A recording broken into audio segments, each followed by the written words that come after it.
Hi అండి. Good evening అందరికీ. జనరల్‌గా అందరూ మాట్లాడేసిన తర్వాత ఇంకేం మిగలదు. మా ఓపెనరే అదరగొట్టేసారు. అన్నీ ఆవిడే చెప్పేశారు. ఆహ్, నా పేరు మోయిన్ అండి. నేను సిరీస్‌లో బాబ్జీ అని ఒక రోల్ చేశాను. ఇక్కడికొచ్చినందుకు మా చీఫ్ గెస్ట్ వరుణ్ తేజ్ గారికి నమస్తే. అలాగే మా ప్రొడ్యూసర్స్ సుష్మిత గారికి అండ్ విష్ణు గారికి, మా టీమ్, మా డైరెక్టర్స్ రాజశేఖర్ అండ్ సిద్ధార్థ్‌కి, మా ఎంటైర్ కాస్ట్ అండ్ క్రూ అందరికీ నమస్తే. ఆహ్ నాకేం చెప్పాలో తెలియట్లేదు. ఈ సీరీస్ రేపటి నుంచి స్ట్రీమ్ అవుతుంది. చూడండి.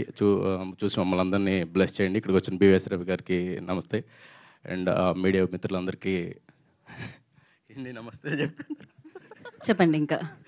నమస్తే, thank you, good night, good evening అలాంటివన్నీ చెప్పేస్తే మీరు. మీరు ఇందాక ఫస్ట్ ఎపిసోడ్ చూశారు కదండీ! అది ఫెంటాస్టిక్‌గా ఉంది. విద్యాసాగర్ గారి డీఓపీ చాలా బాగా చేశారు. అండ్ బీజీఎం వచ్చి దీంట్లో ఔట్‌స్టాండింగ్ ఉంటది. మీరు ఫస్ట్ ఎపిసోడ్‌లో చూస్తే మీకు అర్థమవుతుంది. అండ్ లాస్ట్‌లో నేనే వచ్చి ఆ డిక్కీ ఓపెన్ చేశాను. ఓపెన్ చేసిన తర్వాత ఏం జరిగింది, లోపల ఉన్నవాడు దొరికాడా లేదా అంటే తెలుసుకోవాలంటే రేపు మీరు జీ5లో చూడండి. Thank you.